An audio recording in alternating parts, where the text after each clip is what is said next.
Bridal season শেষ হতে না হতেই জয় জগন্নাথকে স্মরণ করে চলে গিয়েছিলাম আমাদের রুম্পা রানীর গ্রামের বাড়িতে। প্রচুর খাটনির পর একটা দিন একটু রিফ্রেশমেন্টের জন্য আর একটু ফ্রেশ অক্সিজেনের জন্যই কিন্তু আমার আজকের এই বেরুবেরু। রুম্পার গ্রামের বাড়ি ছিল চাকদাতে, আর যাওয়ার পথেই আমরা নিয়ে নিয়েছিলাম ব্রেকফাস্টের জন্য গরম গরম কচুরি। আর এই কচুরি ছিল মারাত্মক টেস্টি খেতে। পেট পুজো করে স্ট্রেট চলে গিয়েছিলাম রুম্পাদের জমি জমা দেখতে। এই যে তোমরা যতদূর জমি দেখতে পাচ্ছ সবটাই কিন্তু রুম্পাদের, আর এনারা হচ্ছেন রুম্পার মা বাবা।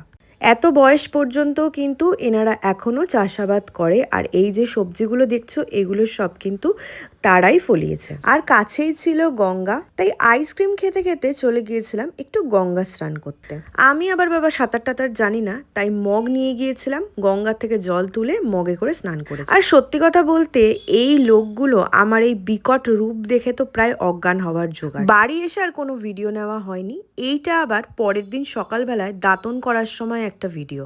এই দিনই আমরা বাড়ি ফিরে আসি, তবে বাড়ি ফিরে আসার আগে চলে গিয়েছিলাম রুম্পার মাসির বাড়ি। এখানে দেখো কত কিউট কিউট কয়েকটা ছাগল ছিল, কিন্তু এরা একদমই আমাকে পাত্তা দিচ্ছিল না। তারপর গঙ্গার সামনে গিয়ে আবার কিছুক্ষণ হাঁটাহাঁটি করলাম, একটু পোজ দিয়ে নিলাম। ঘোরাঘুরি করে ফিরে আসার পরে এই সমস্ত সবজি একটা বস্তার মধ্যে ভরে নিয়ে যেতে হবে আজকে কলকাতা।